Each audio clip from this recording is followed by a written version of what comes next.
चाचा चौधरी और अप्रैल फूल। एक दिन चाचा चौधरी के घर के सामने, अरे जग्गू, आज कौन सी तारीख है? अप्रैल की पहली तारीख को लोगों को तनख्वाह मिलती है। उनके घर में खूब माल होता है। चोरी के लिए अच्छा दिन है। देखो, उस घर की खिड़की खुली है। वो दोनों बदमाश चाचा चौधरी के घर की तरफ बढ़ जाते हैं। खिड़की के रास्ते वो दोनों बदमाश अंदर घुसते हैं। घुस चलो। इधर चाचा चौधरी और चाची। अजी, सुनते हो? साथ वाले कमरे से खटपट की आवाजें आ रही हैं। दोनों चोर, जल्दी करो, लगता है घर वाले जाग गए हैं। जैसे ही वो चोर निकलने लगते हैं कि चाचा चौधरी को सामने पाकर चौंक जाते हैं। अरे, दूसरा संदूक क्यों छोड़ दिया? वह भी ले जाओ। दोनों चोर ठगे से खड़े रह जाते हैं। ये देख चाचा चौधरी खुद संदूक उठाकर उनको देते हैं। अरे, देखते क्या हो, मैं खुद तुम्हें दे रहा हूँ। दूसरा संदूक भी हाथ में लेकर दोनों चोर घर से बाहर दौड़ लगा देते हैं। भागो! तभी हवा का एक तेज झोंका आता है। अरे, हवा के झोंके से मेरी पगड़ी उड़ गई और मेरी टोपी। चलो, मारो गोली पगड़ी और टोपी को। संदूक में भरे माल को बेचकर नई खरीद लेंगे। वो दोनों चोर बिना रुके दौड़ते चले जाते हैं। एक बात समझ में नहीं आई, उसने हमें दूसरा संदूक भी क्यों दे दिया? बेवकूफ था। एक सुरक्षित स्थान पर पहुंचकर अब संदूक को खोलकर माल निकालना चाहिए। संदूक खोलते ही अप्रैल फूल, अरे, इसमें तो बोर्ड के सिवा और कुछ भी नहीं है। मैं भी अपना देखूं। हैं, वैसा ही बोर्ड मेरे संदूक में। इधर चाचा चौधरी, चलो ये पगड़ी और टोपी बेचकर खाली संदूकों के पैसे निकल आएंगे।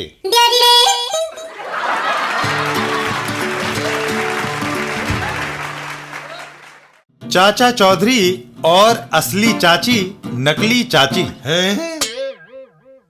एक दिन चाचा चौधरी के घर पर, भाग्यवान, खाना कब मिलेगा? गैस खत्म हो गई है। जब नई गैस आएगी तब खाना मिलेगा। मैं अभी गैस एजेंट को कहे आता हूँ, गैस सिलेंडर आ जाएगा। उधर डाकू गोबर सिंह, चमगादड़ दीन, ये औरतों की तरह बनाव श्रृंगार किस लिए हो रहा है? साबू को मारना है। मैं चाची का भेष बनाकर उसके खाने में पोटेशियम साइनाइड नामक जहर दे दूंगा। अपना दुश्मन खत्म। मैं चला, अभी तुम्हें साबू के मरने की खबर आएगी। इतना कहे चाची का भेष धरकर चमगादड़ दीन वहां से चल देता है। रास्ते में एक जगह, साबू, तुम्हें भूख लगी होगी, खाना तैयार है, खा लो। चाची, तुम तो कहती थी कि गैस खत्म है। अरे, तभी तो घर से चलकर यहाँ आई और सूखी लकड़ियाँ इकट्ठी करके तुम्हारे लिए खाना पकाया है। बैठो, खा लो। उधर चाचा चौधरी के घर पर, रॉकेट, मैं सब्जी लेने जा रही हूँ, पीछे से घर का ख्याल रखना। रास्ते में, चाची, सब्जी दो तो खाना शुरू करूं। अभी लाई है। साबू यहाँ। सब्जी आ गई साबू, खाना खाओ। चाची, तुम? तो फिर ये कौन है? मुझे तो ये कोई षड्यंत्र लगता है। खाना ना खाना साबू। साबू, मैं तुम्हारी चाची हूँ, खाना जल्दी खाओ। नहीं, मैं तुम्हारी चाची हूँ, इसे मत खाओ। अरे बाप रे! तभी चाची बोलती है, साबू, तुम्हें पता है कि तुम्हारी चाची सब्जी बनाने के बाद क्या करती है? वह दूसरों को खिलाने से पहले खुद चक्कर देखती है कि क्या सब्जी में नमक मिर्च ठीक है। साबू चम्मच में सब्जी भरकर दूसरी चाची की ओर बढ़ा देता है। लो, अपनी सब्जी चक्कर देखो, क्या नमक मिर्च सही है? नहीं, चमगादड़ दिन तुरंत वहां से उल्टे पांव भाग लेता है। मैं नहीं चख सकता, उसमें जहर मिला है। अरे ये तो डाकू चमगादड़ दीन है। चाचा चौधरी, साबू और चाची। चाचा जी, आज तो चाची ने मुझे बाल बाल बचा लिया। भाग्यवान, आज तो तुमने बड़ी सतर्कता का काम किया है। आखिर बीवी किसकी हूँ?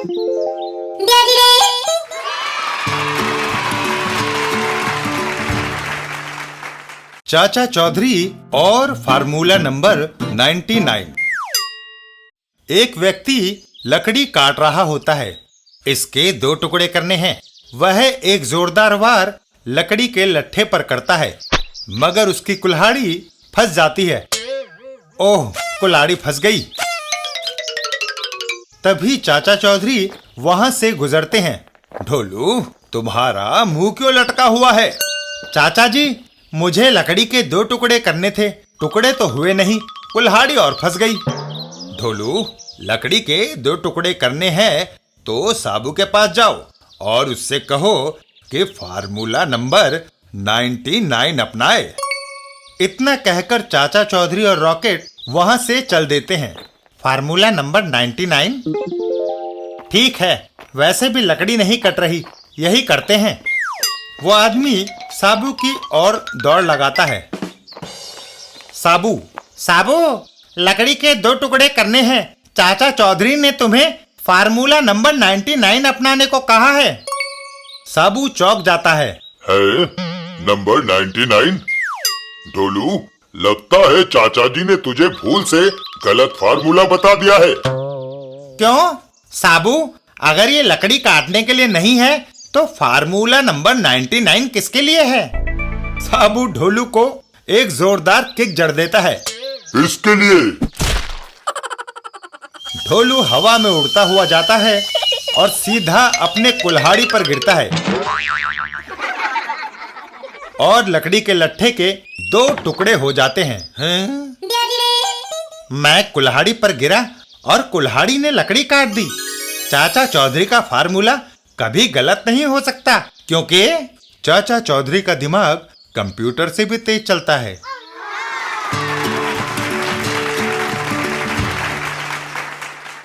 चाचा चौधरी और खुजली का पाउडर। चाचा चौधरी के दोस्त प्रोफेसर धमाका, जो एक बहुत बड़े वैज्ञानिक हैं। कहो भाई धमाका, आज क्या कर रहे हो? मैंने एक ऐसा पाउडर बनाया है जिसे शरीर पर लगाते ही खुजली होने लगती है। ये एटम बम से भी ज्यादा खतरनाक है। अच्छा, वह कैसे? यदि हवाई जहाज से एटम बम फेंकने की जगह इसे दुश्मनों की फौज पर छिड़क दिया जाए तो वो तब तक खुजलाती रहेगी जब तक हार न मान ले। इस तरह आदमी भी नहीं मरेंगे और हार जीत का फैसला भी हो जाएगा चौधरी। वाह! प्रोफेसर धमाका एक शीशी चाचा चौधरी की ओर बढ़ाते हैं। लो, एक शीशी पाउडर मैं तुम्हें भेंट करता हूँ। लेकिन मैं इसका क्या करूँगा? रख लो चौधरी, पता नहीं कौन सी चीज कब काम आ जाए। चाचा चौधरी उस खारिश के पाउडर को लेकर घर चल दिए। घर पहुंचकर, ओहो, धमाका ने ये क्या मुसीबत मुझे थमा दी, इसे मैं कहाँ रखूं? चाचा चौधरी उस शीशी को अलमारी के ऊपर रख देते हैं। हाँ, यहाँ ठीक है, किसी बच्चे का हाथ नहीं जाएगा। रात हुई और चाचा चौधरी सो गए। आधी रात को, चौधरी बड़ी मालदार आसामी है। फिर क्या सोचते हो, खिड़की खुली है, घुस चलो। शोर नहीं, कहीं वह जाग ना जाए। इसकी फिक्र मत करो, चाचा चौधरी ने किसी का कर्जा नहीं देना, सो वो निश्चिंत होकर गहरी नींद सोता है। इसके अलावा उसके पास कोई ताला भी नहीं है, ये भी हमारे फायदे की बात है। वो चोर अलमारी की ओर बढ़ता है। मैं ये अलमारी खोलता हूँ, तुम बैग भरने को तैयार हो जाओ। अलमारी एक झटके से खुल गई, लेकिन हिलने से ऊपर रखी पाउडर की शीशी लुढ़क गई और सीधा आकर गिरी बदमाशों के ऊपर। अरे ये पाउडर कैसा? पता नहीं, मुझे तो खुजली शुरू हो गई। हाय, मुझे भी खुजली हो रही है। हाय, मर गए। खुजली, बचाओ। आवाजें सुनकर चाचा चौधरी की नींद खुल गई। लगता है दूसरे कमरे में कोई है। दूसरे कमरे में पहुंचकर चाचा चौधरी को स्थिति समझने में देर न लगी। हाय खुजली, कमबख्तो, जाओ नल के नीचे नहाओ। दोनों चोर तुरंत नल के नीचे जाकर खड़े हो गए। हाँ, आपको शांति मिली। चाचा चौधरी, प्रोफेसर ने ठीक ही कहा था। कोई पता नहीं कौन सी चीज कब काम आ जाए। ये पाउडर ना होता तो चोर घर का सफाया कर गए होते।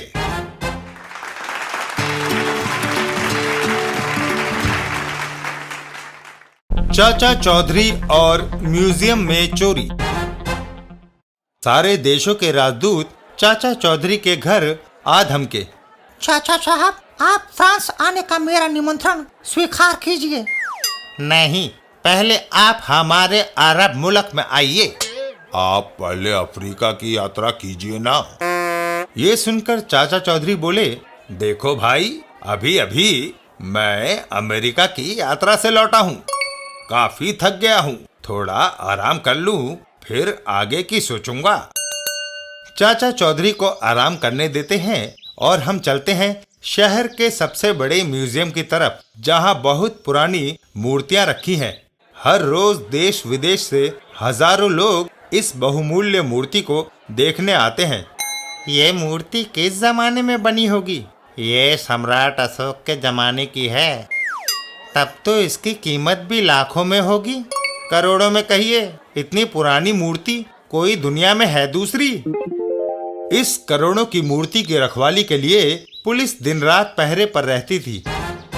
रोज की तरह एक दिन चपड़ासी रामधन ने सवेरे सवेरे म्यूजियम का ताला खोला तो उसे पता ना था कि रात को कोई घटना हो चुकी है। म्यूजियम के अंदर घुसते ही चपड़ासी रामधन चौंक गया। है, मूर्ति गायब? वो तुरंत म्यूजियम के डायरेक्टर के पास पहुंचा। क्या बकते हो? इतना कड़ा पहरा होते हुए मूर्ति कैसे चोरी जा सकती है? डायरेक्टर तुरंत पुलिस को फोन मिलाता है। Hello police. पुलिस का गुप्तचर विभाग सक्रिय हो उठता है। पीछे की खिड़की का शीशा टूटा हुआ है, इसमें से हाथ डालकर चिटकनी खोली गई। वह चोर अंदर आ गए। जासूस म्यूजियम के पीछे जाते हैं। थोड़ी दूर जाने पर उन्हें एक लाश मिलती है। अरे ये कौन है? रात को पहरा देने वाले सिपाहियों में से एक है।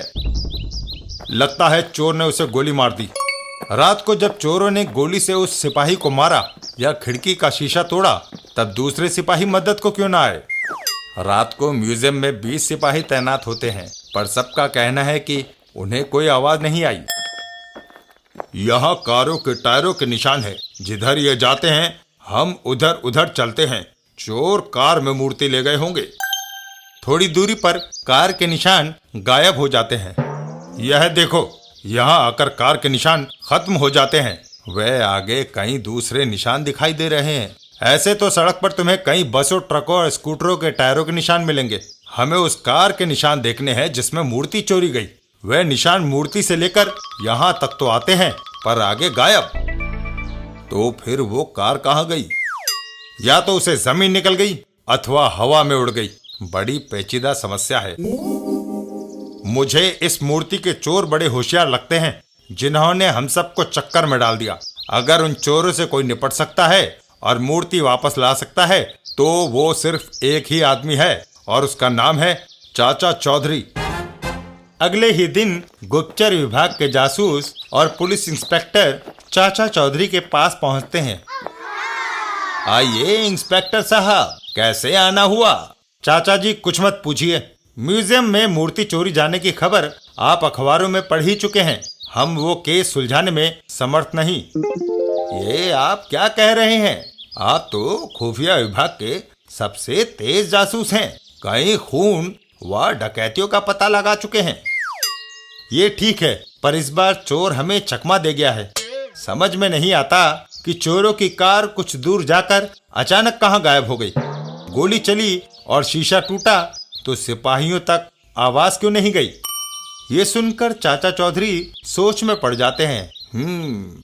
मामला पेचीदा लगता है।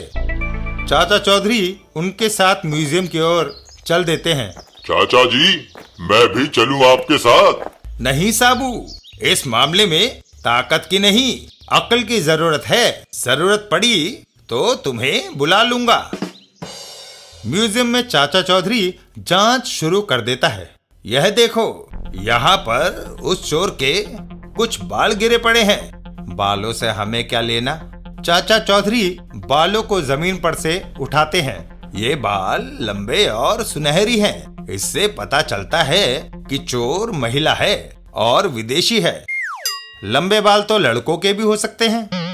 चाचा चौधरी जमीन पर बने निशानों की ओर इशारा करते हैं। ये देखो, उस चोर के पैरों के निशान, ये छोटे और नुकीले हैं। इससे फिर साबित होता है कि चोर महिला है। उसने सैंडल पहन रखी थी।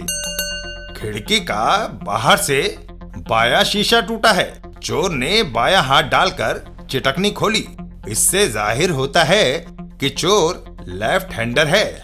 चाचा चौधरी सबको लेकर म्यूजियम से बाहर की ओर चल देते हैं। आओ अब बिल्डिंग के पीछे चले। बिल्डिंग के पीछे पहुंचकर, डॉक्टर साहब, उस रेलवे लाइन से रात को कोई गाड़ी जाती है? जी हाँ, एक एक्सप्रेस रात के 12 बजे और उसके 10 मिनट बाद एक पैसेंजर ट्रेन। अच्छा, तो अब सुनिए कि गोली चलने और शीशा टूटने की आवाज क्यों नहीं सुनाई दी? जब पहली ट्रेन गुजरी तो चोर ने गोली मारकर सिपाही को सुला दिया। दूसरी ट्रेन गुजरी तो शीशा तोड़ा। ट्रेन की आवाज में दोनों आवाजें दब गई और किसी को कुछ पता न चला। ये सुनते ही सभी हक्के बक्के रह गए। पर चोर की कार के निशान कुछ दूर जाकर गायब क्यों हो गए? क्या वो कार हवा में उड़ गई? वह चोर महिला पकड़ी जाएगी? इन बातों का जवाब मेरे पास है, पर मैं चाहता हूँ कि आप खुद देखें कि चोर की कार कुछ दूर जाकर कहाँ गायब हो जाती है। उसके बाद हम चोर को पकड़कर आपके हवाले कर देंगे। चाचा चौधरी का दिमाग कंप्यूटर से भी तेज चलता है। चाचा चौधरी म्यूजियम के डायरेक्टर से बोले, डायरेक्टर साहब, आप 2 काम करें। मूर्ति के फोटो आपके पास होंगे ही, उन्हें दिखाकर वैसी ही मूर्ति बनवा लें और जैसा मैं कहूँ वैसी खबर अखबार में छपवा दें। ये देश हित की बात है। संपादक आपको सहयोग देंगे। इतना कहकर चाचा चौधरी वापस अपने घर की ओर चल देते हैं। आप इतना करो, तब तक मैं साबू को सचेत करता हूँ। और अगली ही सुबह आज की ताजा खबर, म्यूजियम से चोरी गई मूर्ति नकली, असली मूर्ति म्यूजियम में सुरक्षित, डायरेक्टर का रहस्योद्घाटन। किटी डार्लिंग, ये क्या हो गया? डोंट वरी बॉस, इस बार आपको असली मूर्ति मिलेगी। उसी रात एक कार आकर म्यूजियम के पिछली तरफ रुकी। तभी वहां से पैसेंजर ट्रेन गुजरी। उस महिला ने टूटे हुए कांच से अंदर हाथ डालकर खिड़की की चिटकनी खोल ली। खिड़की का टूटा हुआ वही शीशा, इससे चिटकनी खोलने का मेरा काम आसान हो गया। म्यूजियम के अंदर आहा, वो रही असली मूर्ति। उस महिला ने मूर्ति अपने हाथ में उठा ली। सचमुच कितनी आर्टिस्टिक है ये। आज यह करोड़ों की मूर्ति इंडिया में है, कल सुबह फ्रांस में होगा। किटी मूर्ति को कार में डालकर चल दी, लेकिन उसे पता नहीं था कि कोई उसके पीछे पीछे आ रहा है। कुछ किलोमीटर दूर सड़क पर एक ट्रक पहले से इंतजार में खड़ा था। उसका फट्टा नीचे गिरा और किटी की कार ट्रक के अंदर चली गई। किटी, इस बार तो कोई धोखा नहीं हुआ ना? बिल्कुल नहीं बॉस। ट्रक ने कार को अपने अंदर समा लिया और दरवाजा बंद करके बढ़ चला। पीछे चाचा चौधरी। तो ये वजह है कि मूर्ति चोरी करने वाली कार के टायरों के निशान यहाँ आकर गायब हो जाते हैं। मैंने साबू को आगे तैनात किया था, पता नहीं कहीं वो सो ही न गया हो। लेकिन साबू सोया नहीं था। चाचा जी ने कहा था कि कोई गाड़ी आगे मत जाने देना। हैं? ये मैं क्या देख रहा हूँ? दैत्याकार आदमी। साबू ने ट्रक को अपने हाथों में उठा लिया। अर्र, ट्रक को उठाकर कहां ले जा रहे हो? Police station. तुम पर मूर्तियां चुराने का इल्जाम है।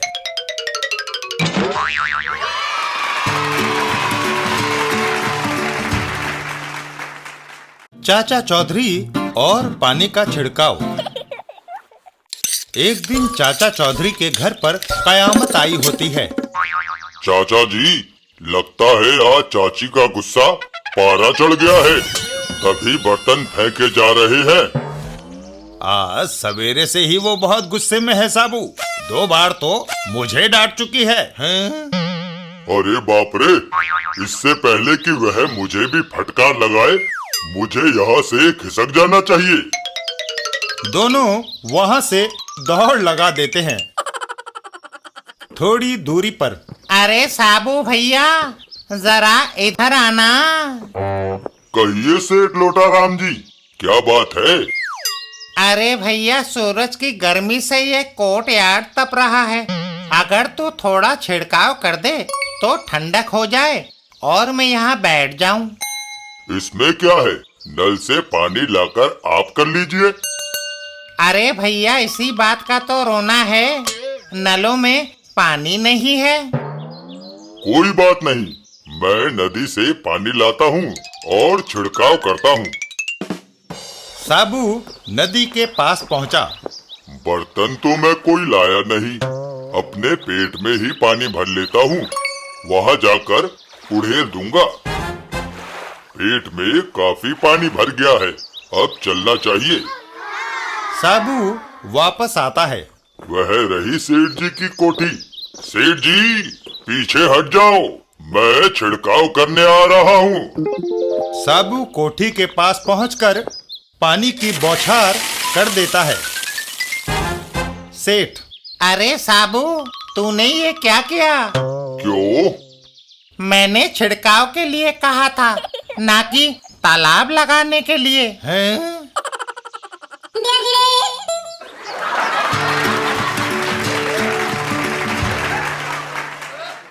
चाचा चौधरी और साबू की छतरी।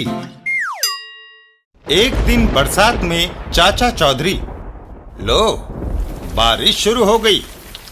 घबराओ नहीं चाचा जी, आप मेरी छतरी में आ जाओ।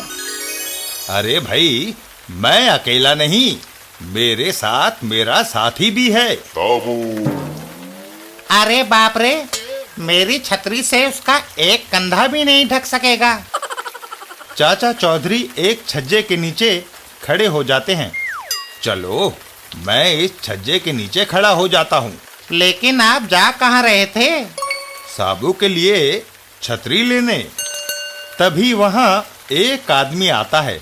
लो चाचा जी, मैं साबू की छतरी ले आया। साबू छतरी को हाथ में उठा लेता है। वाह!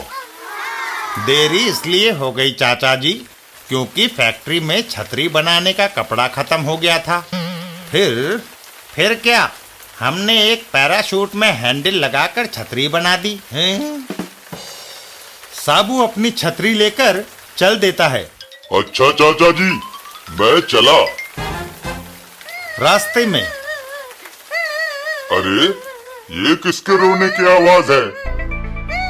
साबू नदी के पार देखता है तो 2 बच्चे रो रहे होते हैं। बच्चों, क्यों रो रहे हो?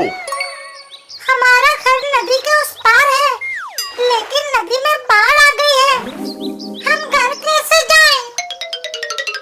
फिक्र ना करो। साबू छतरी में रस्सी बांधता है और उसको उस किनारे की तरफ फेंकता है। दोनों बच्चे छतरी में बैठ जाते हैं और साबू उनको इस पार खींच लेता है।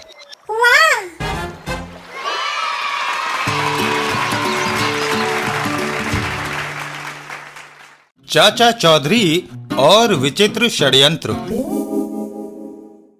एक दिन चाचा चौधरी के घर पर, अरे भगवान, आज टिंगू मास्टर दिखाई नहीं दे रहा। वह मछली पकड़ने का कांटा लेकर सवेरे ही निकल गया है। मछली पकड़ने का कांटा लेकर?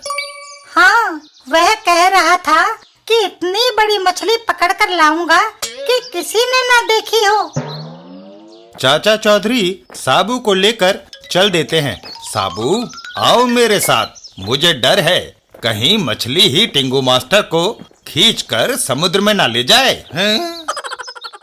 वहां से थोड़ी दूरी पर इस डिब्बे में तेजाब है। जब चाचा चौधरी इधर से गुजरेगा तो मैं उस पर डाल दूंगा, काम तमाम हो जाएगा। वो दोनों बदमाश वहीं बैठकर इंतजार करने लगते हैं। उसके आने में अभी देर है, तब तक बैठकर इंतजार करो।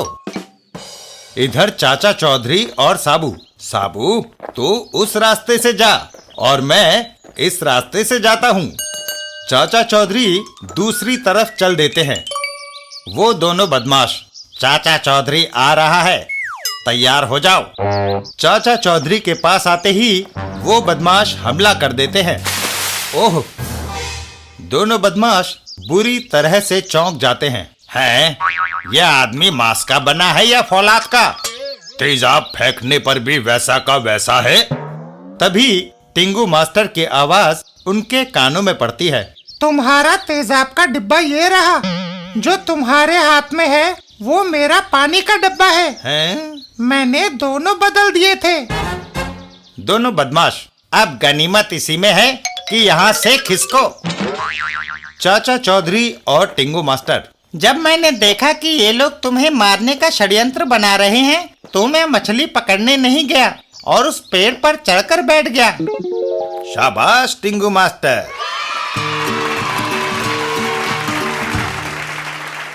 चाचा चौधरी का इलाज। एक दिन चाचा चौधरी और दीपू, दीपू मैं अस्पताल जा रहा हूँ, चल तू भी मेरे साथ चल। अस्पताल? क्यों? क्या पेट में दर्द है या जुकाम हो गया है? अरे मुझे कुछ नहीं हुआ, वहाँ मेरा एक दोस्त डॉक्टर अधिकारी है, मैं कभी कभी उनसे मिलने वैसे ही चला जाता हूँ। तब तो मैं भी आपके साथ हो लेता हूँ। वो दोनों अस्पताल की ओर चल दिए। अस्पताल पहुंचकर, लो अस्पताल आ गया दीपू, जरा सीढ़ियां संभल कर चढ़ना। अस्पताल के अंदर डॉक्टर अधिकारी, आइए चाचा चौधरी, आपको आज एक बड़ा दिलचस्प मरीज दिखाता हूँ। ये है मनसुख, इसके हाथ के हड्डी को मैं 15 बार जोड़कर प्लास्टर चढ़ा चुका हूँ, पर ना जाने क्यों यहाँ से जाते ही ये सीढ़ियों पर फिसल जाता है और हाथ की हड्डी तुड़वा आता है। आज मैंने इसकी 16वीं बार पट्टी की है। अच्छा भाई मनसुख, अब तुम घर जाओ, उम्मीद है अब की बार तुम नहीं गिरोगे। टाटा डॉक्टर। मनसुख एक बार फिर सीढ़ियों पर फिसल जाता है। ओह! सब किए किराए पर पानी फिर गया। हाय डॉक्टर, इस बार मेरे कंधे की हड्डी टूट गई। मनसुख ऊपर चलो, हड्डी जोड़कर प्लास्टर चढ़ा देता हूँ। कुछ देर के बाद, लो मैंने प्लास्टर चढ़ा दिया है, अब तुम घर जाओ, जरा ठहरो। डॉक्टर साहब, जरा 1 मिनट के लिए अपनी कैंची मुझे देना। बरखुरदार, तुम्हारी बार बार हड्डी टूटने का कारण है तुम्हारे फैशनेबल बाल। जब तुम्हें कुछ दिखता ही नहीं तो सीढ़ियां खाक उतरोगे, और इन ऊंची एड़ी के जूतों के कारण भी तुम कई बार फिसल चुके हो। क्या रखा है ऐसे फैशन में जिसमें हाथ पैर तुड़वाने पड़े? लो ये छोटी एड़ी वाले जूते पहनो और अपने घर की राह लो। मनसुख बिना गिरे सीढ़ियां उतर जाता है। धन्यवाद चाचा जी। देखा डॉक्टर, वह कैसी शान से दनदनाता हुआ जा रहा है।